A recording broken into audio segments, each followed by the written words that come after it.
Well, welcome everybody to another segment of Lewis at Large. Yours truly, Warner Lewis from the Flight Deck, and we are certainly happy to have you here for some more Smart Talk Radio. In this segment of the show, we're extremely pleased to have someone that I have been looking forward to having on for quite some time. We finally got it arranged, and it should be an interesting chat indeed. We're going to be talking to Mark Everson. Who's Mark Everson? He is a former president and CEO of the American Red Cross. He served as IRS commissioner under George W. Bush, former Immigration and Naturalization Service Commissioner under President Reagan, also was in private business, and 6 years worked under Ronald Reagan, the United States Information Agency, and the Department of Justice. Most importantly, and for this conversation, he is running for the presidency of the United States, and we are extremely pleased to have him. Mr. Everson, how are you, my friend? Well, thank you for having me, Warner. I'm doing great, and all those formers just means I'm old. I tell people, if you live long enough, you do a few things along the way. You know, running for president, a lot of people think about it. Few do it. It begs the question. You've had tremendous service to the country. Why the presidency, and why now? Well, we got through the twin crises of 9/11 and then the near collapse of our financial system, but I don't think we've done what we need to sort of fundamentally address the new dynamic of terrorism and this continual military confrontation, or the very competitive economic situation we have worldwide, so that we can restore economic growth. So there's just a lot of work that needs to be done, and I don't think traditional politicians are going to do it. Because they're too beholden to special interests. So, as you've indicated, I've got a unique background in this contest, both private sector experience, things like manufacturing, agriculture. I've lived and worked not just in this country, but in Turkey, in France, and in Zambia. So I've got the private sector perspective, but I also have knowledge from the inside out of the federal executive branch, running some very sensitive pieces of the government, the immigration system or the tax system. And marrying those two things up gives me a perspective that only a long career with the successes and failures can provide. And I'm going to take this on because I'm unafraid of the special interests, and I will say what needs to be said and do what needs to be done. What, again, having served under different presidents and certainly over the span of time, what do you see right now in the year 2015 is fundamentally flawed or fundamentally different from the country, say, even 10 years ago? Well, just as you said, we were respected. The second half of the 20th century, really, you saw America hitting on all cylinders. We've got, I think, a crisis of confidence here, and to a great degree, because folks don't think that the government is giving them a fair shot at success. And we've seen a deterioration in our politics with, I would tell you, problems in executive branch overreach, real challenges to our constitutional governance. I've got a 6-point program, Warner. Your listeners can hear it, see it if they go to markforamerica.com. The first point I raise is about taxes, and obviously I've worked in the private sector, but I've run the tax system. And we can get 150 million people off the income tax rolls if we put in the consumption tax. Then we leave in an income tax only for the very high-end earners, and also we can also bring that down, bring rates down for that, and bring down the rates for businesses as well, make us more competitive overseas. That's point one. Point two is about the big banks. We've got to redo our financial system because these mega banks, they are operating lawlessly. They run like they pay the ticket and they speed on. And what we're seeing is a real death of the community banking system. They declined in number, so we're not getting the lending. I also say we need to change our foreign policy orientation. The president has been true to his word. He's been dealing with our adversaries, but that's been at the expense of our allies. So the world is less secure, and I suggest that we are not sharing the burdens of our freedom. I'm in favor of bringing back the draft so that the rich and powerful also are participating in that very important service to our nation. The fourth point is about spending. We cannot continue to spend in these entitlement programs, or else they will eat our lunch, and our future, our young, will not have what they are entitled to in terms of resources. They won't be secure. We can't fund our defense. The fifth point is simply about immigration. That's a topic everywhere. We need to change the legal system. We need to secure the borders, and we need to put in E-Verify, which makes sure that employers won't hire somebody who's not authorized to work. If we do all those things, I am in favor of a pathway to citizenship. I say that because I want to reassert our tradition of assimilation, and I want to make sure that we're all in together to confront radicalism. As I said, I've lived in France, and I've seen what happens if you don't have assimilation. You have these pockets of different sorts of people, and it doesn't work. You get incoherence and chaos and grave divisions over how to confront radicalism. Last point is really just about the Constitution again. I've done jobs that require independence, like the INS or the IRS, and I execute the laws as written, not as I might wish them to be. I really take exception to the way this administration has issued executive orders, be it in immigration or waive deadlines in the Affordable Care Act. That's not the right way to run the executive branch. I will follow a traditional approach of following the law, and I also think there's too much politics in our Oval Office decision-making. So what I have committed to is running only for a single term and supporting the adoption of an amendment to bind future presidents to a single term.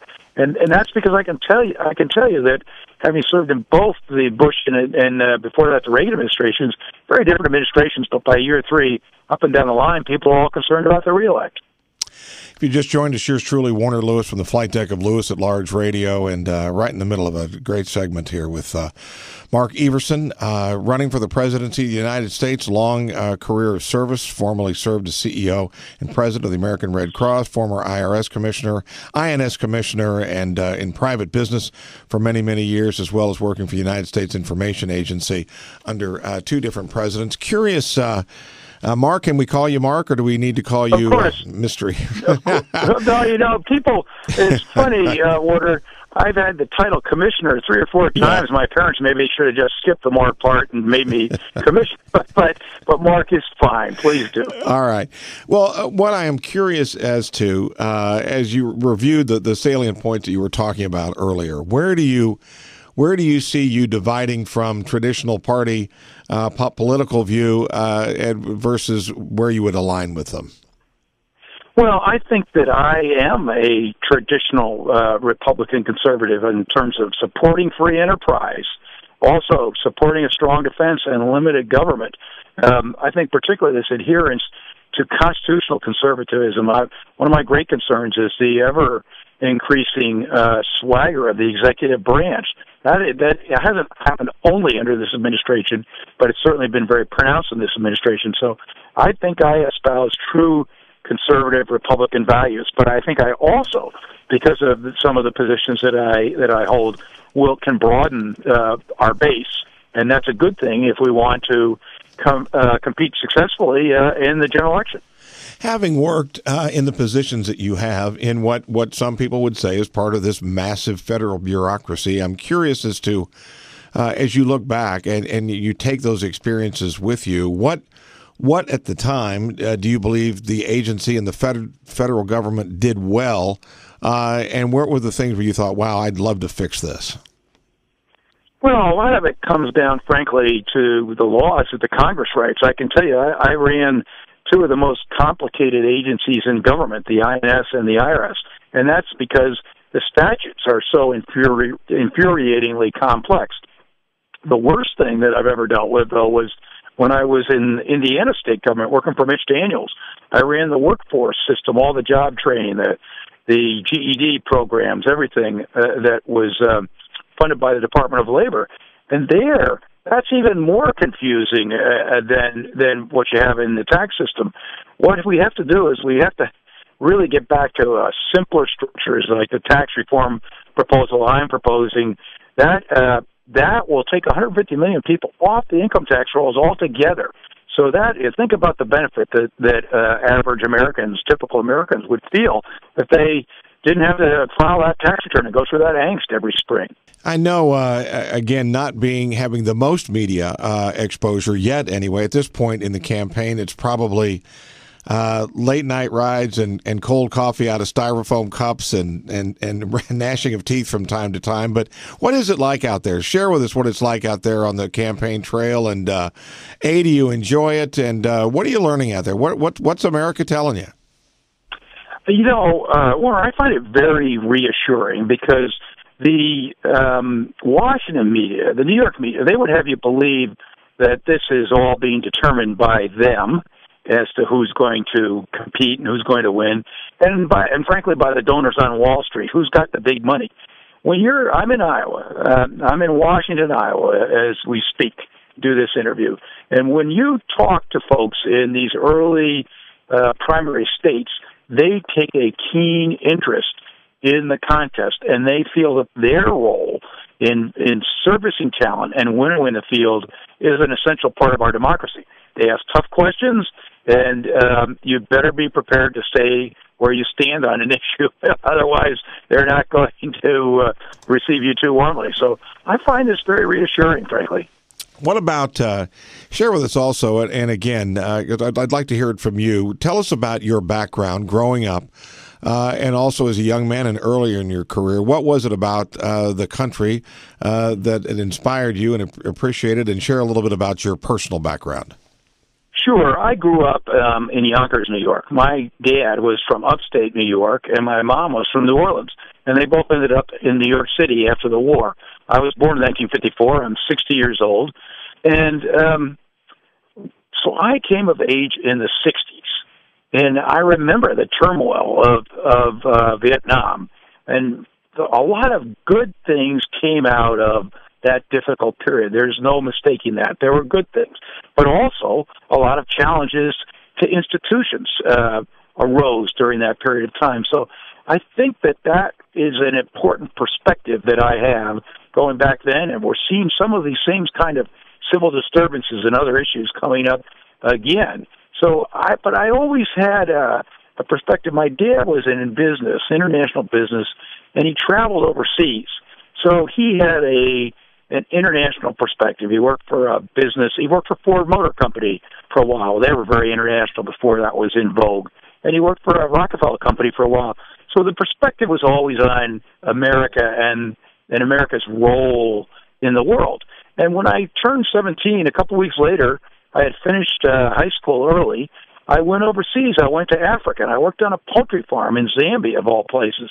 And that really turned me around in the sense that I went over there, Warner, probably a Democrat. I didn't really think about Republican or Democrat, but I was pretty skeptical, pretty negative about the government. But I really saw, this was 1971, I saw a different view of America. I realized how lucky I was to be an American. And this was only 2 years after we landed on the moon, a very significant achievement. Everybody in Zambia knew that mankind had been on the moon and that it had been Americans who did it. So I came back with a very different perspective than when I left. As we start to kind of wind down here, you mentioned several points, ranging from immigration to taxes and banks and everything else. I wanted to ask you about national service. This is a subject I think that, quite frankly, has sort of not been talked about much, and I'm intrigued that it's a part of your letter to America about what we can do in terms of all of us in national service. Share a little bit more about some of your vision on that. Yes, I live on the Gulf Coast of Mississippi, and if you are from Mississippi, which has the lowest per capita income in the country, you are twice as likely to be a Gulf-era veteran than if you live in Connecticut, which has the highest per capita income in the country. So this burden of service is not being shared evenly, and I think we're losing something. When I was a kid growing up, my grandfather had fought in World War I. My dad was with the OSS in China in World War II. My uncle was in Korea. And we all knew people who were serving in Vietnam. And there was just a shared sense of sacrifice that was very important. I think that if we bring back the draft, and again, we would limit it to a modest portion of the Army and the Navy, depending on how you worked it out with the services. And, of course, you'd have conscientious objectors would be able to do some other form of service. But if we bring it back, you'll get relationships will develop between that kid who's from Greenwich, Connecticut, who's from a prosperous family, and the fellow from Purvis, Mississippi, who doesn't have the same financial resources. They form a lifelong bond, and frankly, wherever they go, the decisions they each take will be different. That's good for the country. It'll close this civilian-military gap where the military is just sort of out there and largely unrelated to the day-to-day lives of too many Americans. And frankly, Warner, I would tell you that I have another benefit, that when we get into potential entanglements of a military nature, I think that we'll think twice if more folks have some skin in the game because their kids are potentially serving, or they know they have relatives or family friends who are members of the service. And that's just not the case all too often right now.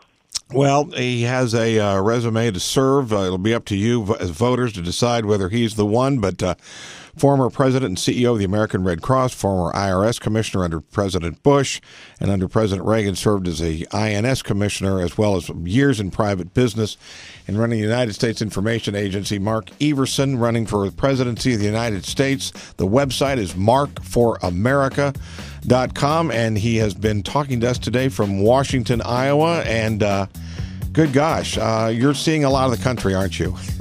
I certainly am. I'll get to your neck of the woods before too long. All right, listen, Warner, thanks for having me. Thank you so much, and good luck to you, sir. All right, you as well. Bye-bye. You bet. We'll be back with more right after this on Lewis at Large.